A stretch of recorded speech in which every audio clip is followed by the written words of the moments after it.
Hola, buenos días, buenas tardes, buenas noches, independientemente de la hora en la cual ustedes miren este video. Será una clase, en este caso, de la semana 15 de la asignatura de Realidad Nacional en la carrera de Contabilidad, modalidad híbrida. En primer lugar, quiero agradecerles a ustedes por la gentileza que han tenido durante estas 15 semanas de compartir conmigo en esta modalidad. Hemos tenido la posibilidad de tocar varios temas, si bien todos, se ha abordado todos los temas planificados en el sílabo. Hemos podido realizar algunos encuentros de manera síncrona, otros de manera asíncrona. Hemos podido realizar actividades autónomas, hemos podido realizar también actividades de acompañamiento docente, por supuesto las evaluaciones. Y bajo ese marco quiero agradecerles la gentileza que han tenido de contribuir en este proceso de enseñanza-aprendizaje, en este proceso en el cual sin duda vamos a tener la posibilidad de que en esta evaluación del segundo parcial y finalmente en la evaluación final del semestre, quedar satisfechos de ustedes y yo. Hemos tocado todos los temas, se han analizado cada uno de ellos, hemos iniciado debates, hemos sacado profundas reflexiones en cada uno de ellos, tocando justamente esa posibilidad de entender de que la realidad nacional y la diversidad cultural en nuestro país tiene esas connotaciones históricas, tiene esa posibilidad de retrotraer modelos económicos en el contexto de la humanidad y cómo estos han sido aplicados en mayor o menor medida acá en nuestro país. Tenemos la posibilidad también de entender la cultura, la diversidad cultural, cómo las instituciones de educación superior también se enfocan y han entendido este proceso. Hemos tenido la posibilidad también de analizar cuestiones inherentes a los servicios públicos, cómo estos afectan a los estados, cómo se configuran estos estados modernos, cuál es su organización territorial, cuál es la organización política administrativa en nuestro país, etcétera. Yo creo que quedo muy satisfecho con la posibilidad de que en este primer momento de una modalidad, de una estrategia de características híbridas, hemos podido reafirmar esa posibilidad de que no es necesario estar solamente en un aula de clase para poder compartir los conocimientos, para poder retroalimentarnos de los conocimientos que ustedes me han trasladado a través de cada una de las actividades, a cada uno de los ensayos, diarios de doble y quinta entrada. Es decir, creo yo que la retroalimentación está dada. En segundo momento, pedirles por favor a los presidentes de cada uno de los cursos la posibilidad de que puedan entregarse los portafolios estudiantiles, que es una recopilación en base a la estructura que está establecida por parte de la universidad para que se puedan trasladar cada una de las actividades, cada uno de las evidencias que se han hecho en esta asignatura. Y por supuesto, en tercer momento, esperarles de acuerdo a la planificación, al horario que se ha establecido por parte de la coordinación, la posibilidad de rendir esta evaluación parcial de aprendizajes referente al segundo parcial o segundo momento de esta valoración. El último tema que nos toca visualizar, que nos toca en estas características asíncronas, dada la circunstancia que el día lunes anterior no lo pudimos hacer, debido al momento en el cual, el 20 de agosto, asistimos todos a un proceso electoral y siendo recinto nuestra Universidad Estatal de Bolívar, su campus, fue el rector quien, mediante resolución, el lunes 21 de agosto, se determinó que no existan actividades académicas ni administrativas. En este sentido, no pudimos tener la posibilidad, digo yo, de compartir de manera síncrona, pero hoy de manera síncrona voy a explicar, voy a tratar, como siempre lo he hecho, de manera en la cual más ilustrativa y pedagógica posible, la clase magistral que ha sido prevista para esta semana, que es el Ecuador y las relaciones internacionales, cuáles son sus ventajas, cuáles son sus desventajas, cómo el mundo entero ha venido tratando este tema de intentar ponerse de acuerdo con factores evidentemente que van a ser tocados en este video, en esta clase, ¿no? Entonces, bajo estas características quiero yo iniciar compartiéndoles la presentación que está prevista para esta clase, en la cual claramente vamos a tocar este tema de el Ecuador y las relaciones internacionales, ¿no? ¿Qué es lo que nosotros hoy vamos a visualizar? Y vamos a visualizar que las relaciones internacionales son un ámbito de estudio que tiene una perspectiva en la cual ustedes y yo hemos venido analizando de los modelos económicos, de la cultura, de la migración, cómo el mundo está en cambio constante. Existen patrones muy complejos, existen consecuencias poco claras de las acciones que van tomando individualmente los seres humanos, que vamos tomando como estados, que vamos tomando como sociedades, pero la perspectiva es que justamente el patrón es muy complejo, es decir, no se puede tener un esquema en el cual se pueda decir, se pueda manifestar claramente hacia dónde va a ir el mundo, hacia dónde van a ir los estados, los modelos económicos, los regímenes políticos y, por supuesto, la característica en la cual estas consecuencias no están muy claras. Entonces, lo que podemos hacer es un análisis histórico, un análisis retrospectivo, es decir, por ejemplo, que el fin de la Guerra Fría, y ustedes saben que la Guerra Fría se entiende ese momento en el cual después de la Segunda Guerra Mundial, y ya está en la diapositiva gráficamente esbozado como dos modelos económicos que ustedes los estudiaron, que ustedes los plantearon a partir de ensayos, confrontaron un modelo económico del materialismo dialéctico, socialismo o comunismo, con el capitalismo, y cómo cada uno de ellos políticamente también ha pretendido extender esta filosofía económica, este paradigma económico hacia lo político. Y en esa confrontación llamada Guerra Fría, porque claramente el mundo empezó a ponerse del lado de uno de estos grandes países, la Unión Soviética en ese momento y Estados Unidos, en función de articularse a cada uno de estos modelos económicos. Y esa Guerra Fría implicaba que claramente las relaciones internacionales eran muy tensas, ¿no? Entonces, quienes tenían estados que sus gobernantes mantenían una propuesta afín a uno de estos modelos económicos, claramente tenía una antítesis o la posibilidad de que otros estados piensen diferente y no se establezcan claramente unas relaciones cálidas, unas relaciones bidireccionales de cooperación, unas relaciones cálidas de intercambio comercial, educativo y otras. Entonces, por eso tomó el nombre de Guerra Fría, porque se enfriaron las relaciones entre estas dos grandes potencias, porque se enfriaron las relaciones entre aquellos estados, aquellos países que mantenían un modelo económico similar, parecido o el mismo frente al otro que era antagónico, ¿no? También, para ponerlo en contexto, la guerra del Golfo, ¿no? Esto fue provocado, por supuesto, por las características que las grandes naciones, los grandes estados tienen de ir y buscar recursos que son necesarios para su industrialización, para la vida diaria de sus habitantes, y esta guerra del Golfo provocado, evidentemente, por esa posibilidad que tenía uno de estos países de buscar un recurso no renovable. Ustedes estudiaron el boom petrolero en nuestro país como uno de los modelos económicos que impulsó en un primer momento la posibilidad de que se tengan ingresos económicos, financieros, producto de la explotación del petróleo, pero esto, sin embargo, provocó que exista un nuevo orden mundial en donde claramente el conflicto interno que está existiendo en Europa frente a esta dicotomía entre si es que se mantienen hegemónicamente estos países coloniales, por ejemplo, Rusia con Ucrania por el gas, y obviamente las Naciones Unidas, que es esta organización internacional que tiene la posibilidad de aglutinar a todos los estados, a todas las naciones, en búsqueda de mantener procesos de paz, mantener procesos en los cuales las relaciones internacionales en cada uno de los países se sostengan. Entonces, vayan viendo ustedes cómo las relaciones internacionales tocan una perspectiva de cómo esto internacionalmente se va tocando. Un mundo en cambio constante, patrones complejos y consecuencias que son no muy claras. El fin de la Guerra Fría provocó una nueva era de intercambio, de paz, de armonía, de entender de que claramente son cuestiones de carácter económico, de carácter político. La Guerra del Golfo provocó un nuevo orden mundial y claro, acá también hay que estudiar, por ejemplo, conflictos que están existiendo en Europa frente a un país que agrede a otro.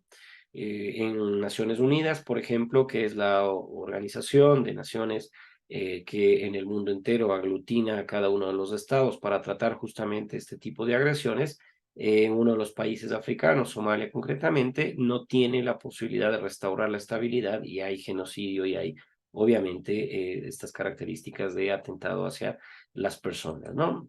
Entonces, las relaciones internacionales es un medio político, y hay que decirlo así, son medios políticos de intercambio de ideas, de intercambio de posibilidades para que se vaya construyendo un orden internacional que provoque una estabilidad, que provoque que sea más pacífico, que sea más estable el mundo en general.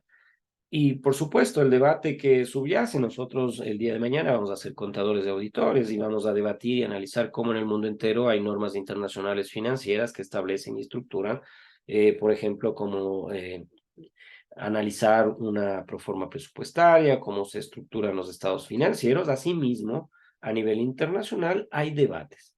Hay debates en los cuales se plantean cómo lograr objetivos que prevalezcan sobre los intereses de las naciones, que prevalezcan sobre los intereses individuales. Ya vamos a ver los elementos que constituyen las relaciones internacionales, pero el debate está cómo lograr estos objetivos, cómo analizar la política mundial para poder descubrir qué fuentes son las que provocan el cambio.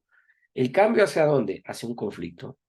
Que provoque un cambio hacia dónde? Hacia la guerra. Y el análisis histórico de las relaciones internacionales y cómo el comportamiento de los estados, de las naciones, justamente va enfocado en que, como lo decíamos con ustedes analógicamente, desde que estamos nosotros acá como seres humanos sobre la Tierra, vamos a tener necesidades ilimitadas.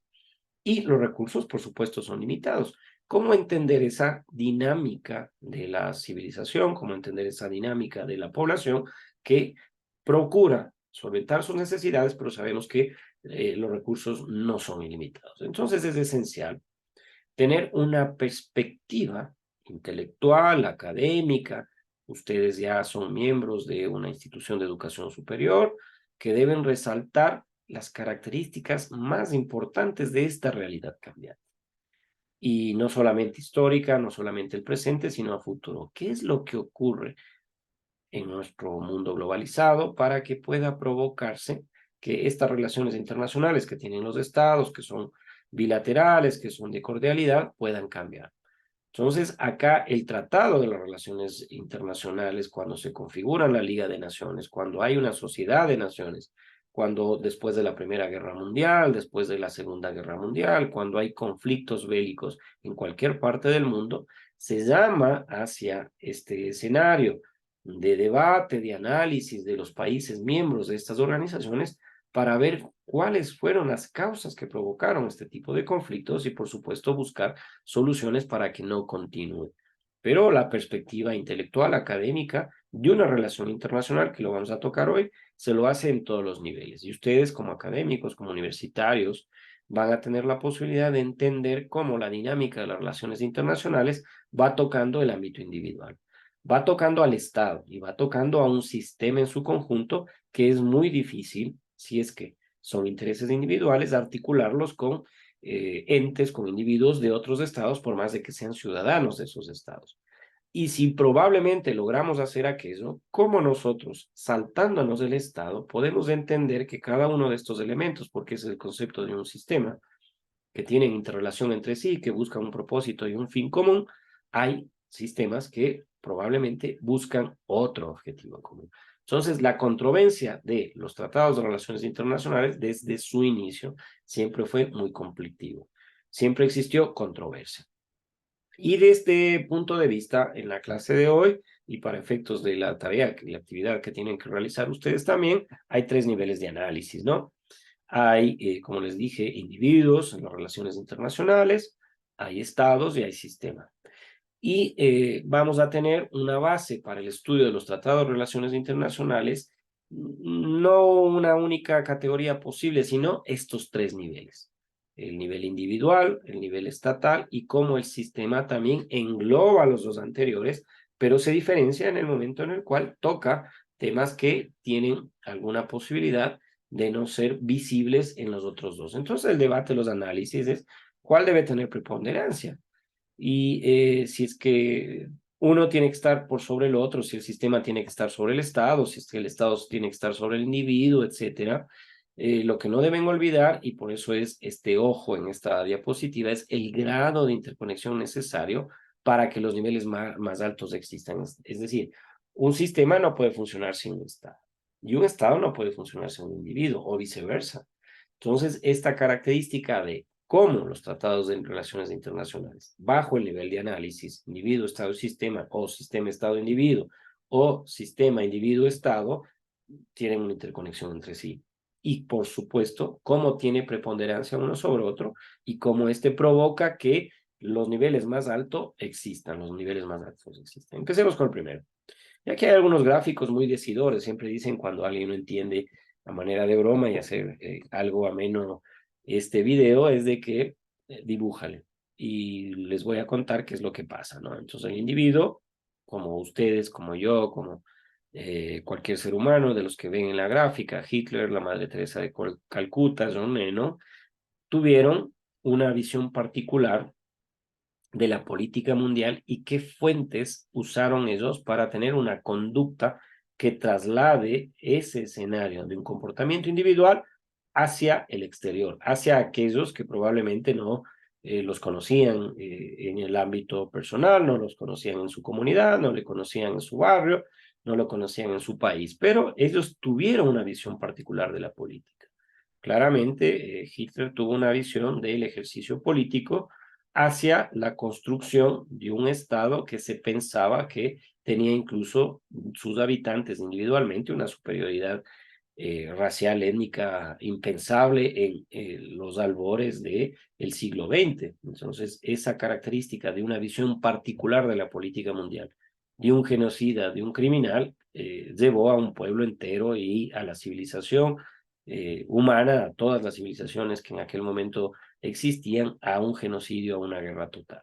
Por otro lado está la Madre Teresa de Calcuta, con su vida, con su fundación, entregándola hacia la posibilidad de tener una visión distinta, es decir, cómo el servicio, cómo el tratar a los desamparados, cómo en un país tan complejo como la India, que tiene diversidad cultural, una diversidad de lengua, una de las naciones que mayor población tiene en el mundo, y claro, problemas estructurales muy graves, pudo lograr que se consigan a través de su presencia, a través de su idea, de su visión, que se trasladen hacia su fundación recursos financieros e iniciativas que puedan solucionar estos problemas. Entonces vean ustedes también, John Lennon a través de la música pudo entregar un mensaje de una política mundial, una visión de una política mundial que orientó cada uno de sus momentos en los cuales él era partícipe en ese espacio temporal de una conducta internacional. Entonces vean cómo la visión individual particular de una política mundial puede atravesar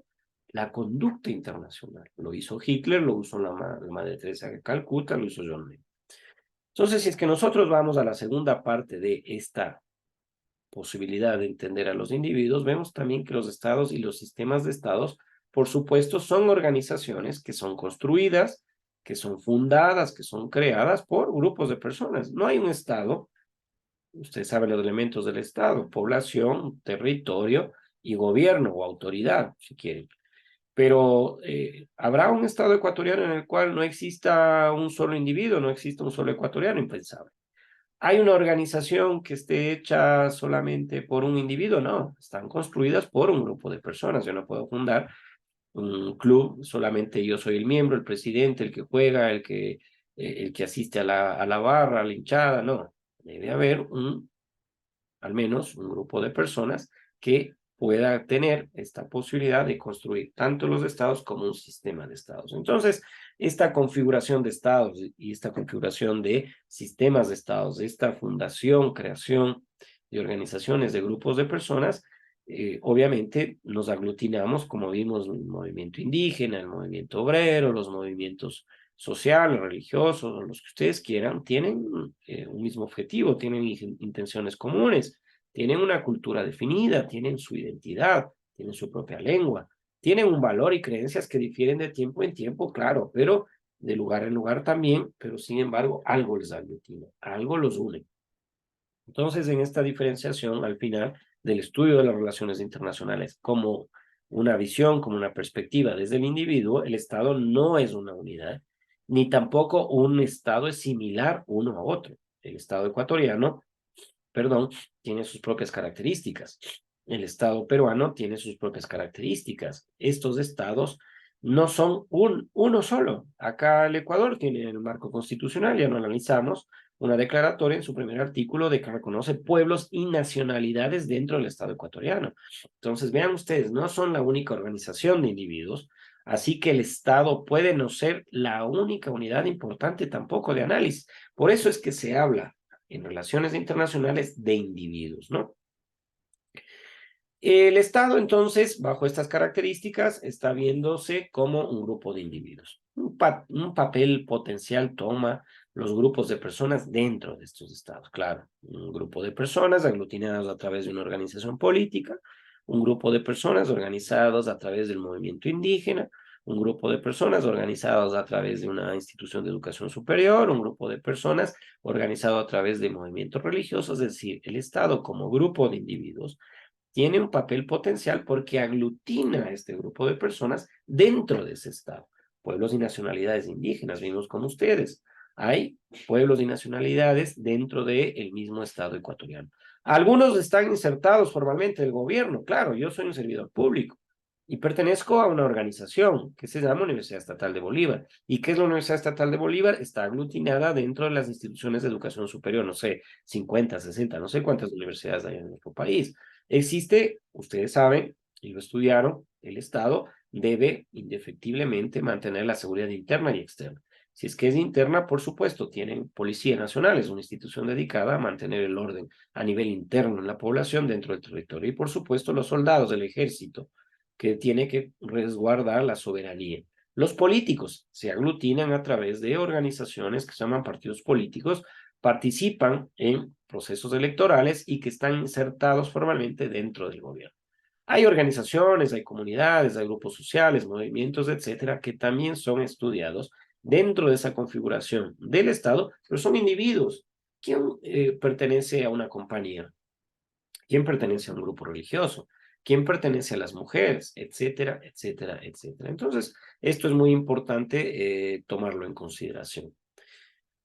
Los grupos de interés, por supuesto. Hay grupos de interés dentro de cualquier estado, hay grupos de interés dentro de cualquier organización, hay grupos de interés dentro del aula de clase, hay grupos de interés en cualquier organización porque somos individuos que tenemos probablemente la posibilidad de pensar de manera diferente, sí, pero tenemos la posibilidad de también entender esta cuestión de que el Estado pueda o no pueda definirse como esta posibilidad de ser entendido como una construcción individual.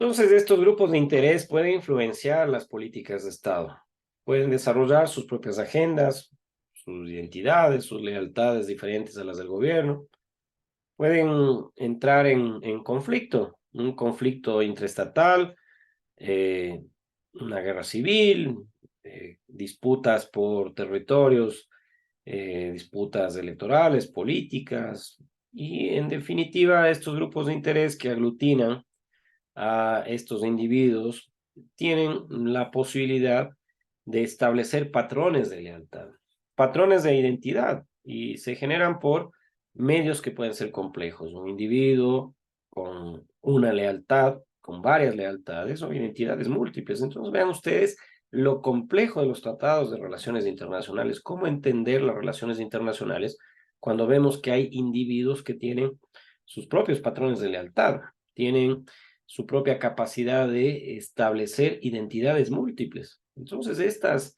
delimitaciones que puedan existir por fronteras estatales no son delimitados los individuos, no son delimitadas las lealtades. Incluso estas lealtades, estas identidades son mucho más fuertes que las del propio Estado. Es decir, en el caso ecuatoriano puede existir pueblos y nacionalidades que están dentro del territorio ecuatoriano, pero tienen mayor identidad, tienen mayor lealtad a su propia lengua, a su propia identidad, a su propia nacionalidad que la que tienen al Estado ecuatoriano. Entonces, esto es muy complejo entenderlo porque cuando hablamos de relaciones internacionales, se establecen lazos que son fortalecidos por organizaciones existentes, son lazos que están fortalecidos especialmente para salvaguardar lealtades, están organizaciones que han sido creadas por esa cuestión de identidad y creencias específicas. Entonces vean ustedes estos grupos de interés que están construidos a partir de individuos que establecen agendas, que establecen lealtades, que establecen identidades, que establecen múltiples identidades y no están delimitados por fronteras estatales, no están delimitados por lealtades, identidades y creencias específicas. Entonces, bajo estas características podemos encontrar que hay relaciones transnacionales, es decir, habitantes de distintos estados que tienen sus propias lealtades, que tienen sus propias identidades, que tienen creencias en común. Entonces, bajo esta característica es importante establecer esta consideración en los tratados de relaciones internacionales porque las lealtades van más allá y por encima de las del Estado. Hay organizaciones religiosas que se trasladan por encima del Estado, por encima de los territorios, por encima de tratados de relaciones internacionales, pero que tienen lealtades, identidades y creencias comunes con individuos de otros estados. Hay afiliaciones más fuertes entre miembros de distintos estados que dentro del mismo estado, es decir, organizaciones religiosas o de otro tipo que probablemente puedan encontrarse en este análisis individual de las relaciones internacionales que puedan tener afiliaciones más fuertes entre miembros de distintos estados que dentro del mismo estado. Y dentro de la actividad económica, por supuesto, hay intercambios económicos que no solamente involucran identidades y lealtades, pero hay un potencial muy grande y mucho más en un mundo globalizado, con un capitalismo campeante a lo largo y ancho del planeta, en donde claramente existen intereses comunes. Hay compañías, hay transnacionales, hay organizaciones dentro del Estado, hay organizaciones dentro de nuestro Estado y en casi todos los estados del mundo que tienen identidades y lealtades comunes, que es, obviamente, a través del intercambio económico, esa potencialización de generar una individualización dentro de las relaciones internacionales. Entonces, vean estos dos temas también que se tocan a partir de la perspectiva del individuo en los tratados de relaciones internacionales, cómo las relaciones transnacionales crean y se establecen posibilidades de compartir lealtades, identidades y creencias en común con organizaciones que tienen una lealtad que va por encima del Estado y que se pueden establecer a través de esa posibilidad de también la actividad económica, intercambios económicos que pueden no involucrar identidades y lealtades, pero tienen el potencial de crear interés común. Ahora, cuando nosotros hacemos este énfasis en el individuo, se da una mayor importancia a las relaciones económicas, por supuesto, dentro y fuera del Estado. Y este papel está siendo asumido por corporaciones transnacionales. Ahí está en un cubo de rugby que les voy, o Rubik.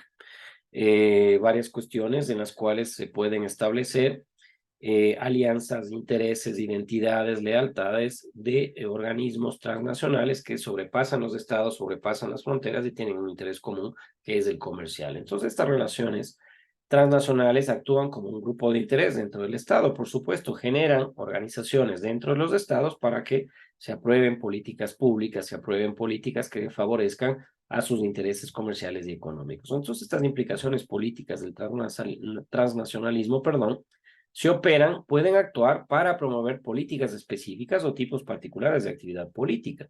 Entonces, ahora mismo estamos viendo que hay intereses de algunos candidatos que están aspirando a la presidencia de la República que representa intereses de características económicas, que lo que promueven es el incursionar en política específica o algún tipo de particular de actividad política para favorecer sus intereses. Así de simple es cuando se tiene esta posibilidad de enfocarse al análisis hacia el individuo dentro de las relaciones internacionales y cómo estos se organizan a partir de identidades, lealtades e intereses, ¿no? Entonces los individuos no solamente tienen este papel de individuo, que tienen cultura, que tienen una misma economía, que tienen género, que tienen religión, etcétera, etcétera, etcétera. Grupos no estatales y organizaciones en general que tienen esa facultad de potencializar o actuar en cuestiones de política mundial. Y son ese papel que están asumiendo de no ser actores ni de un Estado ni de otro en las relaciones internacionales. Por ejemplo, acá ustedes recientemente, el 20 de agosto, y todos los ecuatorianos fuimos parte de un proceso electoral entre la elección del presidente con su binomio y asambleístas nacionales y provinciales, decidimos también, en una consulta popular si seguir o no explotando el petróleo en la provincia de Orellana en este famoso proyecto ITT. Y hay varias organizaciones a nivel internacional como Greenpeace, es muy conocido, ustedes probablemente deben saberlo, deben conocerlo y se les trae a la memoria cuando digo Greenpeace, es esta posibilidad de que puedan ellos a nivel de una organización de características individuales que va a potenciar y actuar en una política mundial, se aglutinan individuos que no tienen ninguna cultura en general, no tienen económicamente ningún interés, no tienen interés de género, religión, pero es un grupo no estatal que tiene una organización que va en defensa de la naturaleza. Entonces Greenpeace está en Australia cuando se quiere cazar ballenas. Greenpeace está cuando probablemente hay una afectación de petróleo de un país explotador o exportador y derrama crudo en un océano. Está acá en Ecuador cuando hay una consulta popular que probablemente va a afectar la naturaleza y la vida de pueblos no contactados. Es decir, estas organizaciones en la actualidad dan un reconocimiento y una importancia hacia cuestiones que no tienen que ver solamente con el Estado, a cuestiones que el Ecuador, Australia y otras no tienen implicaciones ni la necesidad de actuar frente a cuestiones como las que les estoy planteando, cambio climático, qué va a ocurrir con las ballenas, qué va a ocurrir con la migración de animales, qué está ocurriendo con la polución en India, qué está ocurriendo con la polución en China. Es decir, esta controversia, cuánta importancia se les debe dar, no existe, sino que hay que dejar actuar en las relaciones internacionales, en un contexto global, a este tipo de individuos, de individualización, no sé, no es un término peyorativo, sino que individuo es un ser humano único, individual, que tiene ese papel de pertenecer a una organización en general que puede actuar y tiene la capacidad de hacerlo en relaciones internacionales, pero no como un actor estatal. Cuando hemos tocado ya a los individuos como un elemento de las relaciones internacionales, pasamos a los estados, ¿no? Entonces, ¿qué dicen los estados? Que es, obviamente, de vital importancia el tener en cuenta al Estado y las relaciones internacionales, a la existencia y cuál es la naturaleza del Estado. Es decir, como lo dijimos al principio, hay que ser realistas en el ámbito intelectual. ¿Qué es lo que ocurre? Hay estados libres, en algunas ocasiones obligados, para que actúen, para que persigan sus intereses. Entonces, estos estados libres u obligados, no importa cuál fuese, tienen que perseguir sus intereses. Eso es lo que dice el realismo. Y el realismo clásico, con su autor Morgenthau, en la escuela inglesa, dice que hay que aceptar que hay una prioridad moral y práctica del Estado a una sociedad a la cual representamos. Pero hay que dar mayor importancia, el realismo clásico, al desarrollo histórico de la política mundial. Miren ustedes esta parte importante de cómo el realismo clásico, en su escuela inglesa, decimos, sí, la prioridad es la moral, es decir, cómo nosotros construimos el ejercicio individual, el respeto hacia los demás y una práctica de Estado y la sociedad que representa ese Estado, pero hay una importancia relativa mayor al desarrollo histórico que ha tenido la política mundial. Entonces, miren, cuestiones de moralidad ya entran en conflicto cuando el Estado y la sociedad que son representados en unas relaciones internacionales no son tan importantes porque lo que aquí prima, según la escuela inglesa, el realismo, es que lo importante aquí es el desarrollo histórico de la política mundial. Entonces, que hay que analizar el contexto histórico de cómo la política mundial ha ido desarrollándose por sobre los estados, por sobre las sociedades y cuestiones incluso morales. Y este aspecto del realismo clásico va a centrar su atención a la forma en la cual los estados, siempre estamos compitiendo en los estados, ¿no? En fútbol, en básquet, en deporte, en economía, en lo que fuese, podemos usualmente compartir valores y establecer reglas de conducta. Pese a que la prioridad moral y práctica del Estado y la sociedad que son representados da importancia al desarrollo histórico, también podemos compartir usualmente valores y reglas de conducta que pueden ser similares.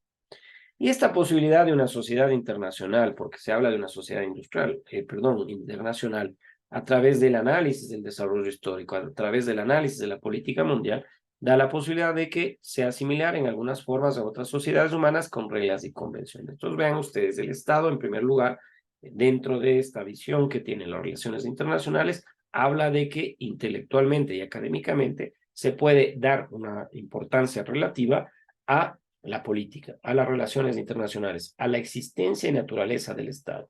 Y quienes hablan de un realismo dicen, hay estados que son libres, pero también puede estar obligado a actuar y perseguir sus intereses. Entonces, el realismo clásico habla de estos tres aspectos.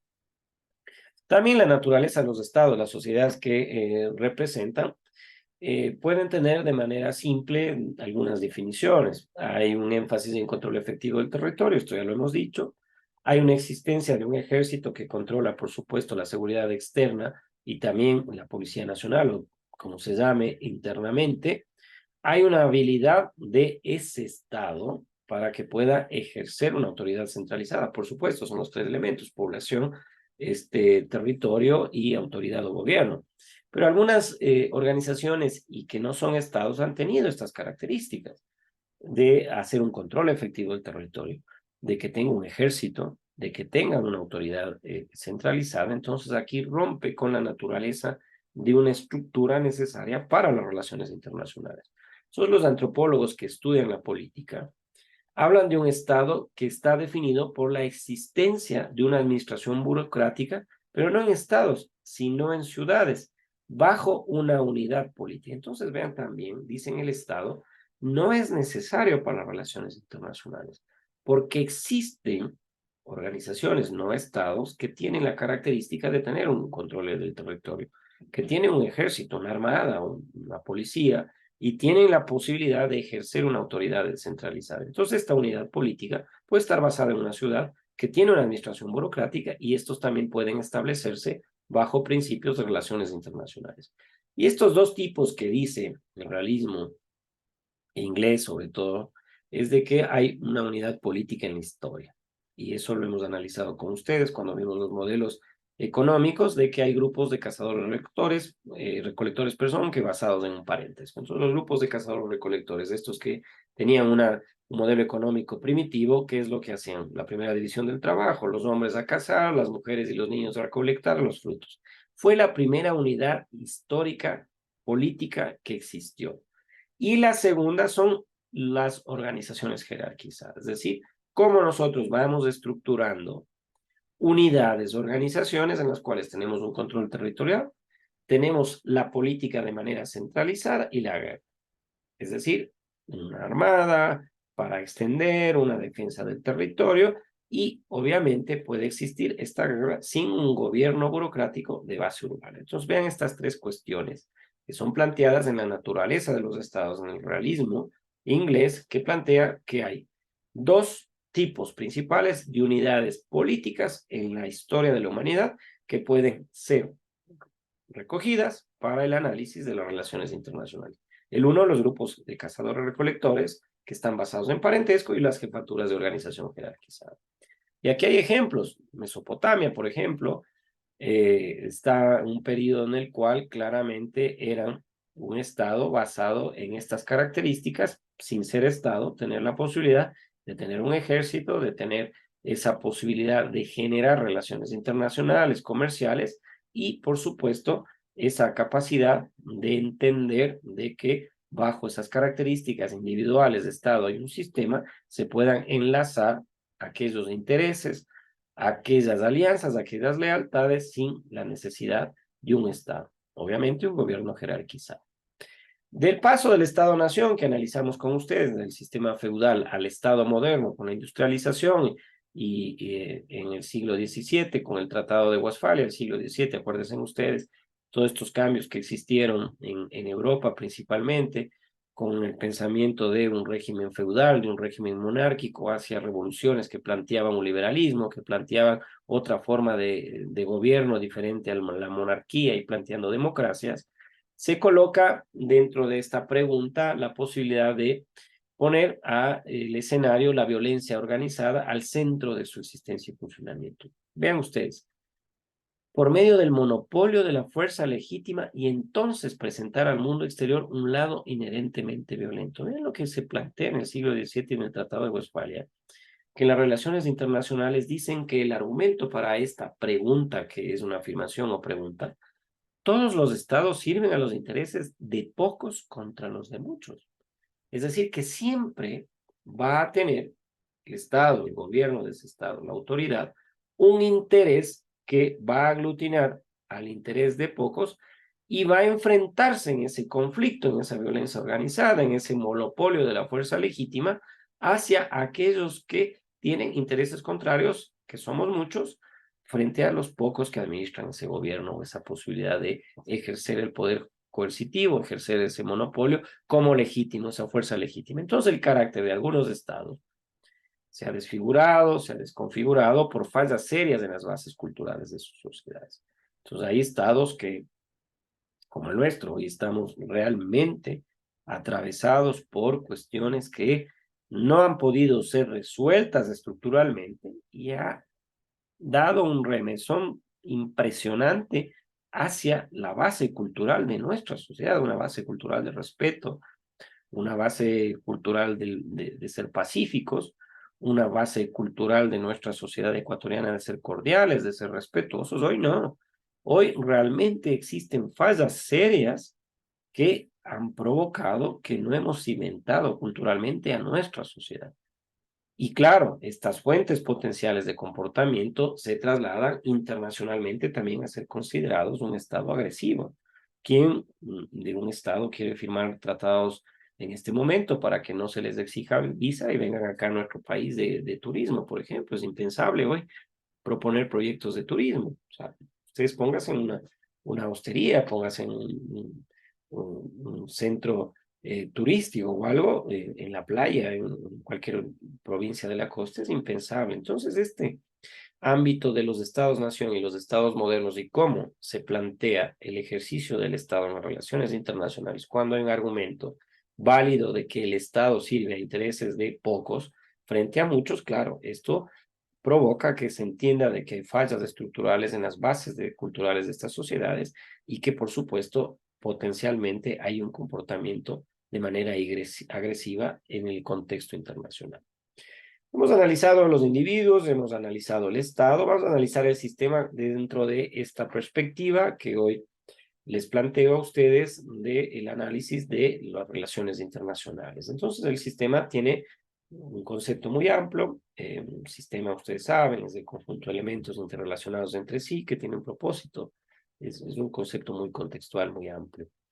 Entonces, el énfasis en el carácter y consecuencias del sistema internacional habla de que hay una aceptación del concepto de un sistema internacional, de unas relaciones internacionales, de un tratado de relaciones internacionales. Pero, ¿cómo definimos a un sistema internacional? Así como lo he dado hoy, un concepto muy amplio de sistemas internacionales, de sistema, perdón, ¿cómo definimos un sistema internacional? Conceptos tradicionales, por ejemplo, el tema de la centralidad del Estado. Hay actores unitarios con un conjunto único de intenciones que tienen tratados como miembros individuales de un sistema con un cuerpo único, territorio y una mente única gobierno. Entonces, estos actores unitarios, con este conjunto único de intenciones, con tratados como miembros individuales, con un cuerpo único, con una mente única, claramente tiene esa posibilidad de entenderse como un concepto tradicional de centralidad del Estado. Y un sistema anárquico, es decir, comportamientos similares. Hay una persecución de intereses propios. Hay una persecución sin principios morales, hay que surgir el conflicto al no tener los mismos intereses, y hay un conflicto también de la competencia entre estados, la guerra, por supuesto, si la violencia pareciera ser la única forma de conseguir sus objetivos. Entonces, esta aproximación contemporánea va más allá de la anarquía internacional. Acá, el Tratado de Relaciones Internacionales define con este concepto tradicional de la centralidad del Estado, con actores unitarios, con sistemas anárquicos, con conflictos y competencias entre estados, y nosotros creemos que hay aproximaciones contemporáneas que van mucho más allá de la anarquía internacional. Entonces acá lo que se plantea es de que, por ejemplo, la tecnología, la economía y la estructura del sistema internacional van a incrementar, y ya lo han hecho en el caso de la tecnología, la economía ya lo ha hecho y continuará haciéndolo, fomentando una estructura de posibles accesos a estados para las relaciones internacionales. Hoy ustedes probablemente tienen redes sociales, tienen medios de comunicación tecnológicos que les permiten interactuar con individuos de otros estados. Les permite a nuestros estados tener relaciones comerciales, tratados internacionales con otros estados por el aspecto económico. Hay toda una estructura en un sistema internacional que se aglutina a través de tratados de libre comercio bilaterales o a tratados de libre comercio entre países, la Unión Andina de Naciones, etcétera, etcétera, que incrementan las posibilidades accesibles de los estados a las relaciones internacionales. Y cuando nosotros tratamos del ámbito en el cual este punto de inflexión se dio a partir de lo que vimos anteriormente, de que hay estados que están en conflicto, que están en permanente guerra, en oposición hacia la configuración de los estados en relaciones internacionales, este realismo se dio durante la Guerra Fría. Por ejemplo, la caída de la Unión Soviética fue manifiesta equivocación de las fallas estructurales que tenía ese realismo popular de que hay que confrontar, de que hay que interponer nuestras ideas, de que hay que sobreponer nuestras ideas por los demás. Entonces, este realismo popular fue desbancado hoy por esa posibilidad de un mundo globalizado. Entonces, más allá del realismo, ¿qué podemos decir nosotros desde el punto de vista del sistema? La amplificación de aproximaciones tradicionales a un sistema internacional. Entonces, hay aproximaciones que tradicionalmente se vienen intentando para que el sistema internacional de un tratado, de la posibilidad de que los estados se aglutinen en organizaciones, en tratados de libre comercio, en respeto más allá de los estados y los individuos, está el sistema. Entonces, esta perspectiva derivada de la teoría de complejidad ven al Estado y otras organizaciones como compuestos a su vez de relaciones interpersonales. Claro, es una teoría de la complejidad. Los sistemas están compuestos por estados. ¿Y quiénes conforman a los estados? Somos los individuos, la población. Y esta población va a tener la posibilidad de generar relaciones interpersonales con otros individuos de otros estados. Es una teoría compleja. Y es una teoría compleja porque ven al Estado y a otras organizaciones como compuestos. Y pueden cruzarse estos individuos sin importar las fronteras formales entre estados. Pueden cruzarse sin tener en cuenta fronteras formales entre instituciones. Pueden crear y crearse lazos sin importar otros grupos. Entonces, en lugar de un sistema internacional, hay un sinnúmero de gama de sistemas complejos vinculados unos con otros. Sistema internacional, un sistema de sistemas, sistemas de estados, sistemas de individuos, sistemas en los cuales se aglutinan los individuos, los estados en este sistema complejo. Y para poner un ejemplo de la teoría de la complejidad en asuntos internacionales, no solamente como relaciones entre estados, sino relaciones entre individuos y grupos no estatales que coexisten con las relaciones entre estados. Ustedes saben inglés, acá está un gráfico para que se entienda. Por ejemplo, tenemos un sistema, un entorno muy amplio en donde hay sistemas educativos, en donde hay sistemas industriales, en donde hay un sistema social que es un suprasistema, hay un sistema de salud, por ejemplo, en donde existen trabajadores de la salud, en donde existen pacientes, en donde existen enfermeras, en donde existen un sinnúmero de elementos de este subsistema que están en el entorno funcionando con otros sistemas. Y a partir de ahí, por supuesto, tenemos esa posibilidad de entender la teoría de la complejidad que ve a los asuntos internacionales no solamente como relaciones entre Estados, no solamente como redes de relaciones entre individuos y grupos no estatales que van a coexistir con las relaciones entre Estados. Entonces, este sistema internacional, más allá de la teoría de la complejidad, no existe la posibilidad de establecer lazos entre gobiernos estatales, sino una red global. Este sistema internacional lo que hace es una red global. Sobrepasa a los gobiernos, sobrepasa a los estados, sobrepasa a los individuos y es una red global que aglutina suprasistemas, que aglutina en esa teoría de la complejidad un sistema internacional. Ahora, si queremos también tocar la aproximación constructivista de las relaciones internacionales, también tenemos actores que crean un sistema internacional a través de sus propias percepciones, que crean perdón la redundancia, a través de sus propias creencias, un sistema, que crean un sistema a partir de sus valores, a partir de sus acciones. Y proceden en esta aproximación constructivista a actuar como si este sistema realmente existiera. Miren ustedes, entonces, se crean sistemas internacionales con percepciones, creencias, valores y acciones más allá de los estados, más allá de los sistemas. Existan o no, proceden y actúan como si existieran. No necesariamente se enfocan en el individuo, no necesariamente necesitan enfocarse en el Estado. Se necesitan que puedan aproximaciones para enfocarse con el individuo. Entonces vean ustedes cómo esta posibilidad de entender una construcción individual, una construcción de aproximación hacia el individuo, permite ver esta posibilidad de en las relaciones internacionales tener una aproximación constructivista.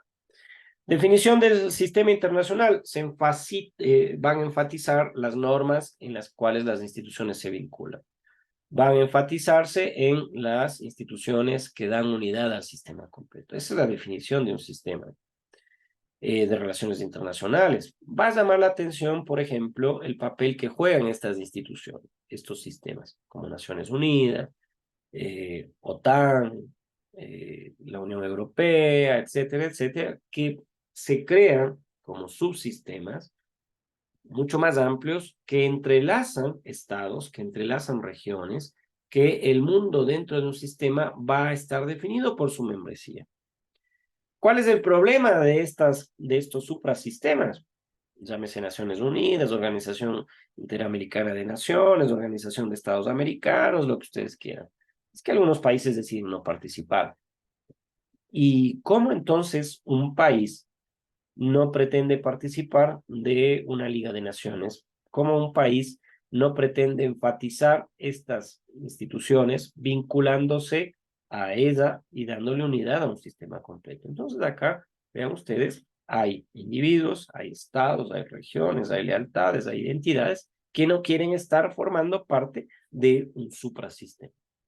Entonces esta visión institucionalista del sistema de relaciones internacionales viene de un concepto que se lo acuña últimamente en la década del 70, del 80, y la Real Academia de la Lengua Española habla como un concepto determinado a través de la gobernanza. Y vean ustedes la definición, aquí estamos hablando siempre de gobernanza. Los políticos hablan de gobernabilidad, hablan de darle gobernanza a un estado, a una provincia, a una región, a una comunidad.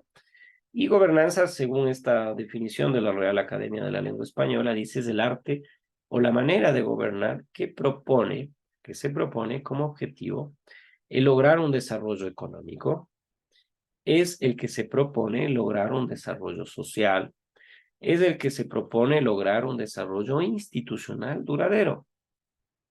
Hasta ahí estamos perfectos, yo estoy de acuerdo con la gobernanza. Es el arte, dice. Hay que ser artista, hay que saber gobernar, pero siempre teniendo como objetivo lograr en ese territorio, en ese país, desarrollar económicamente a su población, desarrollar socialmente a su población y una cuestión de desarrollo institucional duradero. Siempre y cuando se promueva un sano equilibrio entre el Estado, vean ustedes este triángulo, la sociedad civil y el mercado de la economía.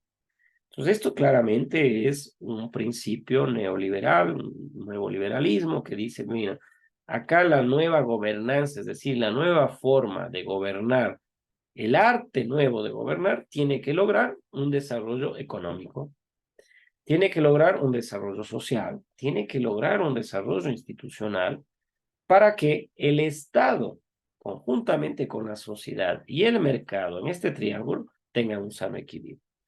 Entonces, claramente acá se desbanca la posibilidad de entender de que puede existir un gobernante que logre desarrollo económico en su población, en el Estado, socialmente, institucionalmente duradero, y sin tener al mercado en la economía, con la sociedad y el Estado en equilibrio.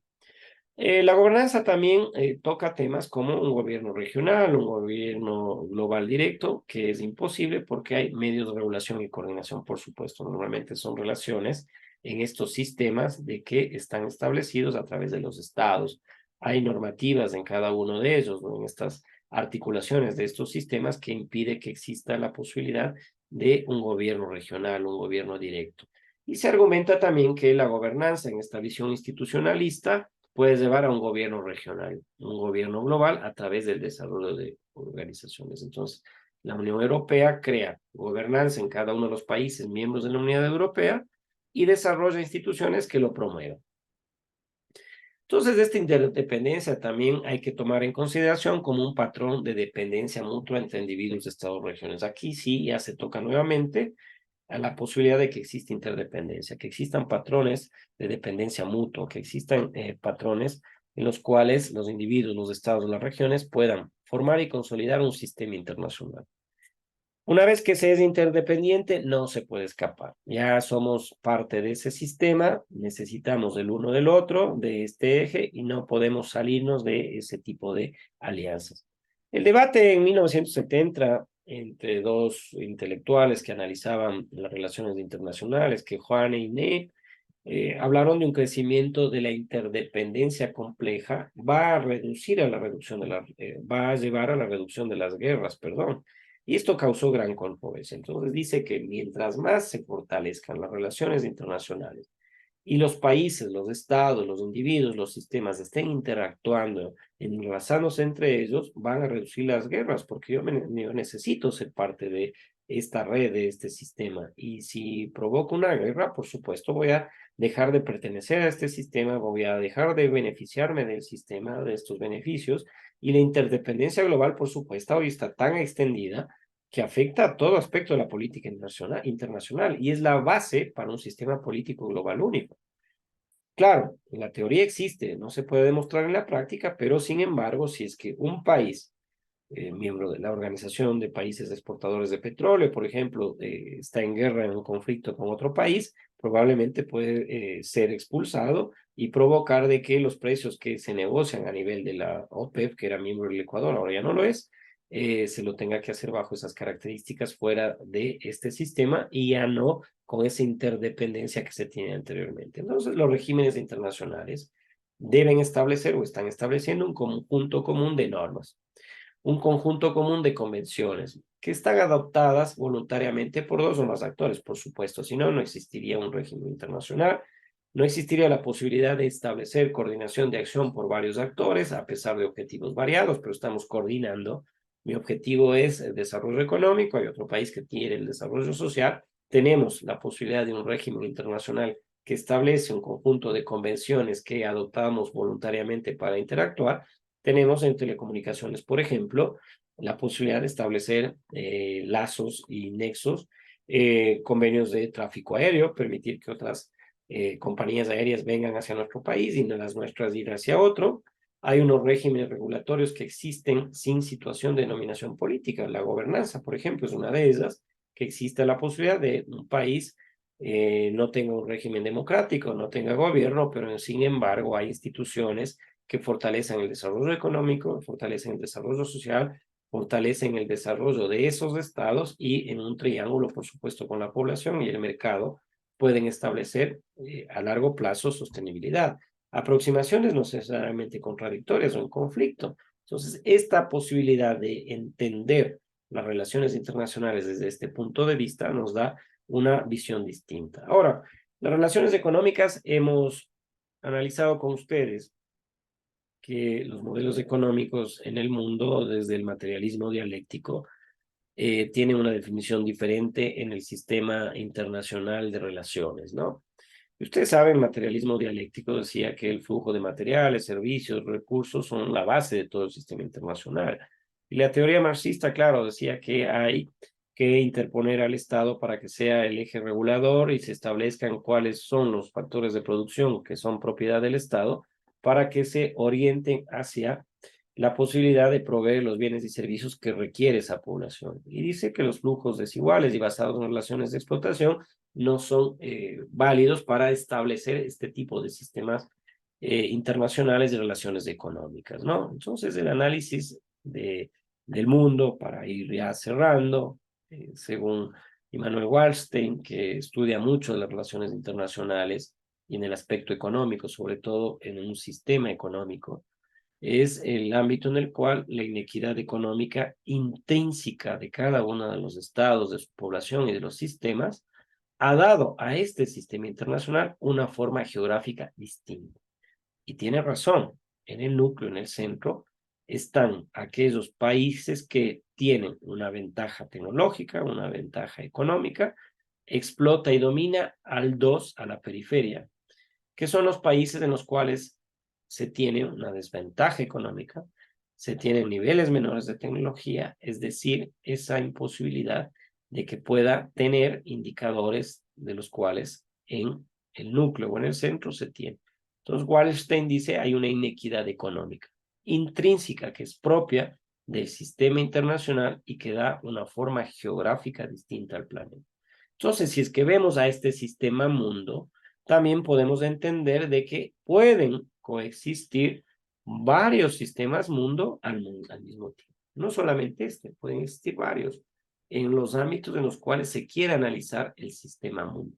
No solamente económico, no solamente social, de salud, educativo, el que ustedes quieran. En el núcleo se tiene una ventaja tecnológica, una ventaja educativa, y explota y domina a la periferia, que estamos en desventaja educativa, en desventaja de educación, o la que ustedes quieran analizar.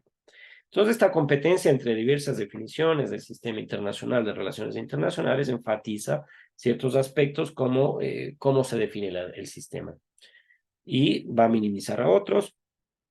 Conlleva una forma particular de entender las relaciones internacionales y dice que hay que entenderla como un todo, que también no son completamente incompatibles entre sí, no es posible combinarlas todas, y da una importancia central a esta discusión teórica. En el estudio de la política global, lo que estudiamos depende de la definición teórica del sistema que adoptamos, y también demuestra la importancia del nivel en el cual se elige como línea base, como base del análisis. Ahora, también hay una división de niveles por una utilidad analítica. En la práctica no se pueden separar. Si es que hay una utilidad analítica, el ser parte o no de un sistema de relaciones internacionales económico, en la práctica no podríamos separar, por ejemplo, con el desarrollo educativo, social o de salud, ¿no? Entonces, las relaciones internacionales van más allá de las relaciones internacionales. La relación entre Estado y naciones también tiene cuestiones de nacionalismo. ¿Cuánto de nosotros los ecuatorianos creemos en nuestra nacionalidad, en cuestiones de identidad, de imperialismo, de descolonización? Son temas que todavía no han sido resueltos. El tema del nacionalismo o el imperialismo. ¿Queremos resolver todo con la guerra, con la revolución, con conflicto, con cooperación? Entender las relaciones internacionales más allá de las razones de y la eliminación de la guerra. ¿Cuál es la naturaleza de una guerra? ¿Cómo cambia la forma de la guerra y la seguridad? ¿Cómo la ética y las leyes de la guerra, de la tecnología y la estrategia militar modifican las relaciones internacionales? ¿Nos conviene firmar convenios con estados que tienen un poderío bélico importante o debemos firmar relaciones internacionales y convenios con países que tienen el mismo nivel o menor? En la guerra, por supuesto, hay cuestiones éticas, hay cuestiones de existencia y protección de derechos humanos, se firman intervenciones y ayudas humanitarias en un caso de conflicto con los heridos, ética en prácticas económicas, cuestiones de ética relacionadas con grupos específicos, es decir, las relaciones internacionales tienen que atender todas estas cuestiones de medio ambiente. Cómo el crecimiento poblacional tiene que ser tocado o no en los organismos en los cuales los sistemas y los estados se establecen a partir de Naciones Unidas, a partir de la Unión Europea. ¿Cómo tocamos el tema de la migración? ¿Permitimos el flujo libre de ciudadanos del mundo o restringimos la nacionalidad de uno de los migrantes de un estado específico? ¿Cómo tratamos la seguridad? ¿Cómo tratamos al mismo estado? ¿Cómo tratamos política internacionalmente la ideología, la identidad? ¿Qué lealtades tiene un Estado y sus individuos y los sistemas frente a los que nosotros tenemos? Las creencias que tienen los ecuatorianos frente a otros, las religiones. percepciones, la cultura, el contexto social, la comunicación, el transporte, la economía. Es decir, miren, podemos tocar un sinnúmero de elementos que no solamente tocan lo individual, no solamente tocan el Estado, sino que son parte de un sistema de relaciones internacionales que deben ser estudiados para entender la realidad del Ecuador, la realidad nacional y diversidad cultural del Perú, del Ecuador, de cualquier estado, para entender la realidad internacional. Dicho esto, quiero finalmente agradecerles por esa posibilidad de tener este parcial y este semestre, la atención hacia esta asignatura, de tener la posibilidad de contribuir con cada una de sus actividades, de haberles leído, de haberles escuchado, de haberles calificado sus trabajos y sin duda siempre a la disposición cuando ustedes lo requieran. Les agradezco. Finalizo entonces esta semana 15 con el tema de Ecuador y las relaciones internacionales. Y por supuesto, este video quedará asincrónicamente subido hacia el canal que ha sido creado para el efecto. Muchas gracias y que estén muy bien.